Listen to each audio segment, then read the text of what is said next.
Hello everyone आज पनि तपाईँहरूलाई मेरो अर्को भिडियोमा फेरि पनि स्वागत गरेँ र आज हामी छौँ भोजपुर चखेवामा है।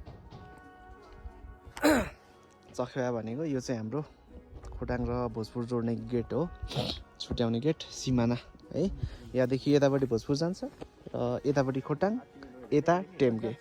अनि हामी चाहिँ के छ हाम्रो दाजु उत्तम दाजु के छ हजुर? यो चाहिँ ओखलढुङ्गादेखिको पहिलो यात्राको अनुभव हो।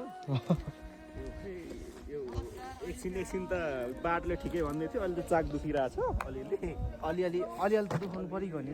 हिजोको पिचमा हिँडेको थियो थाई मसाज भन्छ। 8-9 किलोमिटर कति किलोमिटर थियो ठ्याक्कै थाहा भएन, एकछिन त थाई मसाज भयो, जिउ दुखेको ए मजा भयो है। मजा भइरहेछ। हाम्रो ग्रुपमा चाहिँ हेलो रन दाजु के छ खबर? आराम भइसिन्छ स्टार्टिङ फेज चाहिँ तल हो। हो यही पनि हामी चाहिँ चख्याको छौँ अहिले।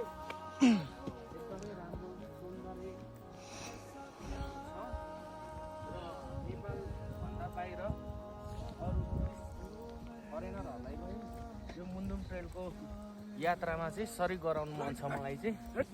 त्यसमा पनि म भुटानको भएको हुनाले, तपाईँ भोजपुरको भएको हुनाले हामीले पनि यसको जिम्मेवारी पूर्वक काम गर्नुपर्ने हुन्छ। किन भन्दाखेरि चाहिँ यहाँ चाहिँ टुरिस्टहरू आयो भने हाम्रै चाहिँ आम्दानीको स्रोत राम्रो हुन्छ। त्यो कारणले गर्दा हाम्रो भूमिका कस्तो खेल्नुपर्ने त्यो अनुसारले खेल्नुपर्छ। लु त खेलौँ लु खेलौँ। के छ तुलसी दाजु? केही दुई शब्द जाओस् न। अब हामी ओखलढुङ्गादेखि चखेवासम्मको यात्रा ल के छ दाजुहरूको भनाइ?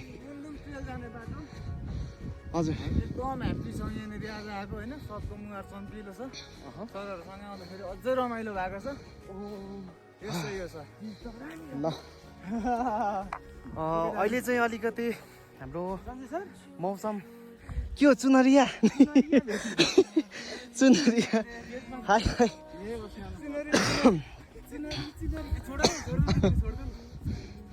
ल ठिक छ है, ठिक छ। खोइ कमर पनि मर्काउन यहाँ। लालो लालो चुनरिया। अहिले चाहिँ हिउँद महिना भएकोले गर्दाखेरि हरियाली चाहिँ खासै छैन। भिडियोमा पनि त्यस्तो राम्रो होइन दृश्य चाहिँ आउँदैन, कैद गर्न सकिँदैन। किनभने एकदम जताततै फुस्रो। त्यही हो